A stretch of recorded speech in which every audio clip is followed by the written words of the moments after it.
হার মানল America, একের পর এক জব্দকৃত ইরানি তহবিলের ছাড়।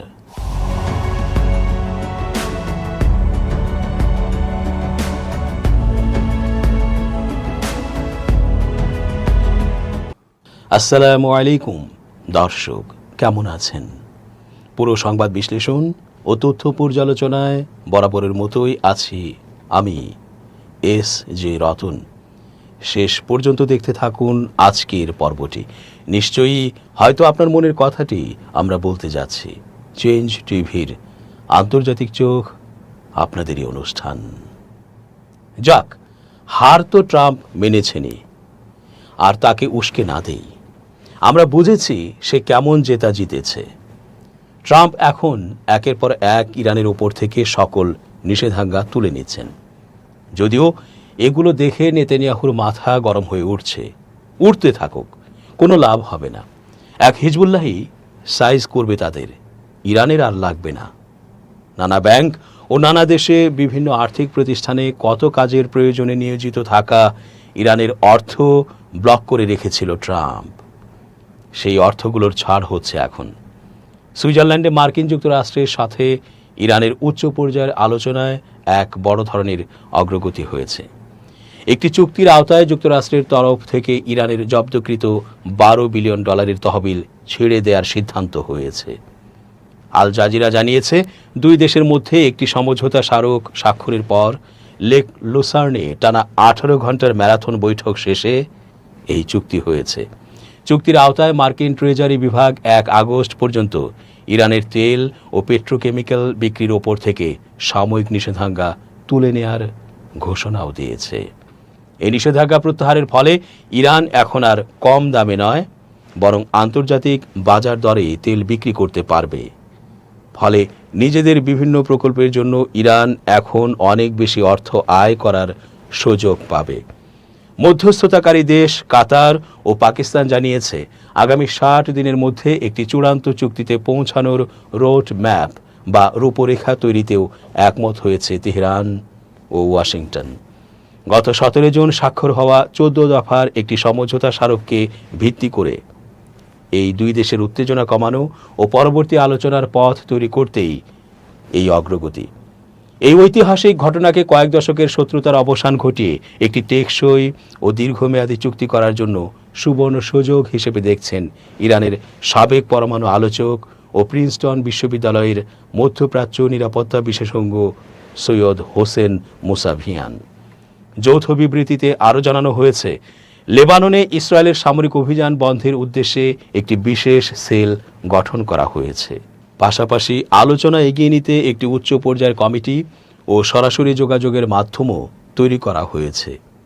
যুক্তরাষ্ট্রের একটি কারিগরি কমিটি ইরানের এই অর্থ ব্যয়ের বিষয়টি দেখভাল করবে, কারণ মার্কিন যুক্তরাষ্ট্রের শঙ্কা ছিল এই অর্থ মধ্যপ্রাচ্যের অন্যান্য পক্ষের কাছে চলে যেতে পারে।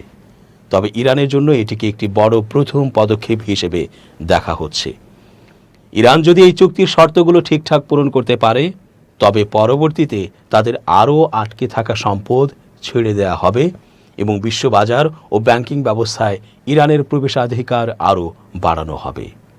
এই আলোচনাকে কেন্দ্র করে ইরানের নবনির্বাচিত প্রেসিডেন্ট মাসুদ পেজেশকিয়ানের পাকিস্তান সফরের প্রাক্কালে ইসলামাবাদে তার সাথে পাকিস্তানের প্রধানমন্ত্রী ও রাষ্ট্রপতির ছবি বিলবোর্ডে প্রদর্শন করা হয়েছে, যা এই শান্তি আলোচনার আবহে এক নতুন মাত্রা যোগ করেছে।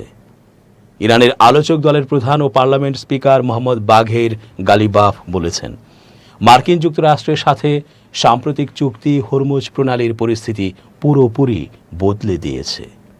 এই কৌশলগত পানিপথ আর কখনোই যুদ্ধপূর্ব অবস্থায় ফিরবে না এবং আন্তর্জাতিক আইন মেনেই ইরান এটি শাসন ও পরিচালনা করবে। সুইজারল্যান্ডে 4 দলীয় আলোচনা শেষে দেশে ফিরে সোমবার 23 জুন তিনি জোর দিয়ে বলেন, আয়াতুল্লাহ সৈয়দ মুজতবা খামেনির নেতৃত্বে সবাইকে ঐক্যবদ্ধ থাকতে হবে এবং তার নির্দেশই চূড়ান্ত। পাকিস্তানের মধ্যস্থতায় কয়েক মাসের নিবিড় আলোচনার পর গত 18 জুন ইরানের প্রেসিডেন্ট মাসুদ পেজেশকিয়ান ও মার্কিন প্রেসিডেন্ট ডোনাল্ড ট্রাম্প 14 দফার ইসলামাবাদ সমঝোতা স্মারক স্বাক্ষর করেন, যা এখন কার্যকর। এই চুক্তির আওতায় চূড়ান্ত সমঝোতায় পৌঁছাতে দুই পক্ষ ৬০ দিনের আলোচনায় বসেছে। সমঝোতার ৫ নম্বর অনুচ্ছেদ অনুযায়ী চুক্তি স্বাক্ষরের পর ইরান কেবল ৬০ দিনের জন্য পারস্য উপসাগর থেকে ওমান সাগর পর্যন্ত বাণিজ্যিক জাহাজের নিরাপদ ও বিনা ফিতে যাতায়াতের ব্যবস্থা করবে। সামরিক সাফল্য ও কূটনৈতিক প্রচেষ্টার মধ্যে কোনো বিভেদ নেই উল্লেখ করে গালিবাফ বলেন, কূটনীতি হল যুদ্ধক্ষেত্রেরই একটি অংশ। সশস্ত্র বাহিনীর বীরত্বপূর্ণ বিজয়ের পর যুদ্ধবিরতি ও যুদ্ধ অবসানের এই ধাপে আলোচনার মাধ্যমে সাফল্য স্থায়ী করা হয়েছে। তিনি আরও বলেন, সামরিক শক্তির জোরেই মার্কিন নৌ অবরোধ প্রত্যাহার এবং বড় বড় ছাড় আদায় করা সম্ভব হয়েছে। শুধু যুদ্ধ দিয়ে যা করতে গেলে অনেক বেশি ক্ষতি হতো। চুক্তি স্বাক্ষরের সাথে সাথেই তেল অবরোধ উঠে গেছে এবং চূড়ান্ত চুক্তি না হওয়া পর্যন্ত তেল রপ্তানি, পেট্রোকেমিক্যাল, ব্যাংকিং, বিমা ও পরিবহনের ওপর থেকে নিষেধাজ্ঞা তুলে নেওয়া হয়েছে। এছাড়া সুইজারল্যান্ড আলোচনার মাধ্যমে 2 দফায় $6 বিলিয়ন করে ইরানের আটকে থাকা তহবিল ছাড়ের বিষয়টি চূড়ান্ত হয়েছে। গালিবাফ হুঁশিয়ারি দিয়ে বলেন, চুক্তি বাস্তবায়নে কোনো সমস্যা হলে ইরান ক্ষেপণাস্ত্র ও আলোচনা উভয়ভাবেই জবাব দিতে প্রস্তুত। মার্কিন যুক্তরাষ্ট্রকে ইরান কখনোই বিশ্বাস করে না বলেই চুক্তিতে শক্ত সুরক্ষা রাখা হয়েছে, যাতে সইয়ের পরপরই তারা পদক্ষেপ নিতে বাধ্য হয়। এমনকি মার্কিন প্রেসিডেন্ট ডোনাল্ড ট্রাম্প চুক্তি সইয়ের পর হরমুজ প্রণালীর সাথে সাথে মুক্ত হওয়ার দাবি করে টুইট করলেও ইরানের শক্ত অবস্থানের কারণে তিনি নিজের বক্তব্য সংশোধন করতে বাধ্য হন। এটি ইরানের শক্তির প্রমাণ। লেবানন প্রসঙ্গে তিনি জানান, সুইজারল্যান্ডে আলোচনা শুরুর পর থেকেই লেবাননের ওপর শত্রুদের হামলা বন্ধ হয়েছে এবং বাস্তুচ্যুত মানুষেরা ঘরে ফিরতে শুরু করেছে। লেবাননের সার্বভৌমত্ব রক্ষায় ইরান কাজ করে যাবে। নিজেকে একজন যোদ্ধা হিসেবে উল্লেখ করে গালিবাফ আবারও সতর্ক করেন, চুক্তির কোনো লঙ্ঘন হলে সামরিক ও কূটনৈতিক উভয়ভাবেই কঠোর জবাব দেয়া হবে। ইরান কখনোই অন্যায় দাবির কাছে মাথা নত করবে না বা জনগণের অধিকার খর্ব করা মেনে নেবে না। ইরানের সঙ্গে যুদ্ধ এবং পরবর্তী সমঝোতা নিয়ে মার্কিন প্রেসিডেন্ট ডোনাল্ড ট্রাম্পের কৌশলকে আবারও তীব্র সমালোচনার মুখে ফেলেছে ডেমোক্রেটিক পার্টির নেতারা।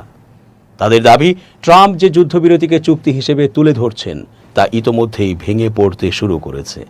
মেরিল্যান্ডের ডেমোক্র্যাট কংগ্রেসম্যান জনি ওলসজেউস্কি সামাজিক যোগাযোগ মাধ্যম এক্সে এক পোস্টে বলেন, ট্রাম্পের পছন্দের যুদ্ধ ছিল একটি বিপর্যয় এবং ইরানের সঙ্গে হওয়া সমঝোতাও দ্রুত ভেঙে পড়ছে। জনি ওলসজেউস্কি লিখেছেন, চুক্তির মোড়কে উপস্থাপিত যুদ্ধবিরতি ইতোমধ্যেই ভেঙে পড়তে শুরু করেছে। আমেরিকান জনগণ এর চেয়ে ভালো কিছু পাওয়ার যোগ্য। খবর আল জাজিরার। অন্যদিকে কংগ্রেস সদস্য প্রমীলা জয়াপাল অভিযোগ করেন, ইরানের বিরুদ্ধে যুদ্ধ পরিচালনার জন্য অর্থ জোগাড় করতে রিপাবলিকানরা যুক্তরাষ্ট্রের সরকারি স্বাস্থ্য কর্মসূচি মেডিকেয়ারের বাজেট কমিয়েছে। জয়াপাল বলেন, তারা জানে জনগণ কি চায়, কিন্তু তারা জনগণের জন্য কাজ করছে না, অন্য কারো জন্য কাজ করছে। ডেমোক্র্যাটদের অভিযোগ, ট্রাম্প প্রশাসন ইরান যুদ্ধকে সফল হিসেবে তুলে ধরার চেষ্টা করলেও বাস্তবে চুক্তির ভবিষ্যৎ অনিশ্চিত হয়ে পড়েছে এবং মধ্যপ্রাচ্যে উত্তেজনা এখনও অব্যাহত রয়েছে।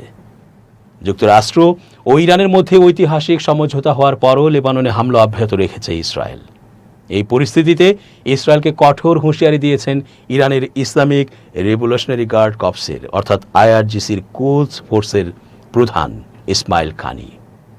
তিনি সাফ জানিয়ে দিয়েছেন, ইসরায়েল যদি নিজে থেকে সরে না যায় তবে 2000 সালে লেবানন থেকে যেভাবে তারা অপমানিত হয়ে পিছু হটতে বাধ্য হয়েছিল সেই একই পরিস্থিতির পুনরাবৃত্তি ঘটবে। সোমবার 22 জুন কাতার ভিত্তিক সংবাদ মাধ্যম আল জাজিরার এক প্রতিবেদনে এই তথ্য জানানো হয়েছে। সামাজিক যোগাযোগ মাধ্যম এক্সে দেয়া এক পোস্টে ইসমাইল কানি বলেন, ইসরায়েল যদি তাদের আগ্রাসন ও দখলদারিত্ব অব্যাহত রাখে তবে তাদের চরম পরাজয়ের মধ্য দিয়ে বিতাড়িত করা হবে। তিনি হুঁশিয়ারি দিয়ে বলেন, আপনারা যদি স্বেচ্ছায় দক্ষিণ লেবানন থেকে সরে না যান তবে 2000 সালের সেই মহাকাব্যের পুনরাবৃত্তি আবার ঘটবে।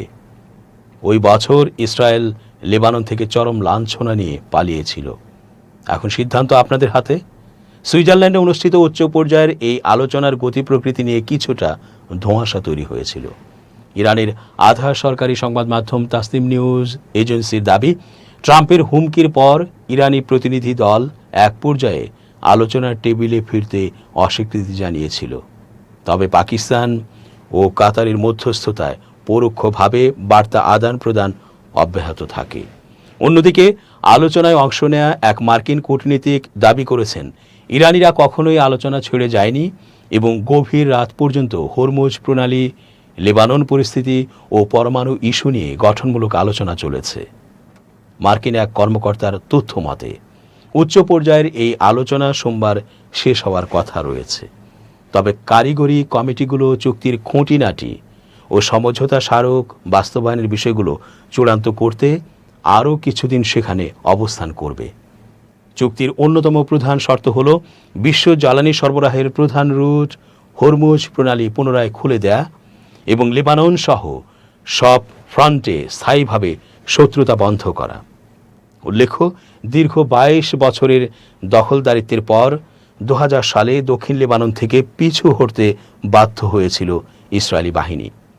লেবাননে প্রতি বছর 25 মে সেই দিনটিকে স্মরণীয় করে রাখতে মুক্তি দিবস পালন করা হয়। ইসমাইল কানি মূলত সেই ঐতিহাসিক পরাজয়ের কথাই ইসরায়েলকে মনে করিয়ে দিলেন। দর্শক, আজ এখানেই শেষ করছি। ভালো থাকুন।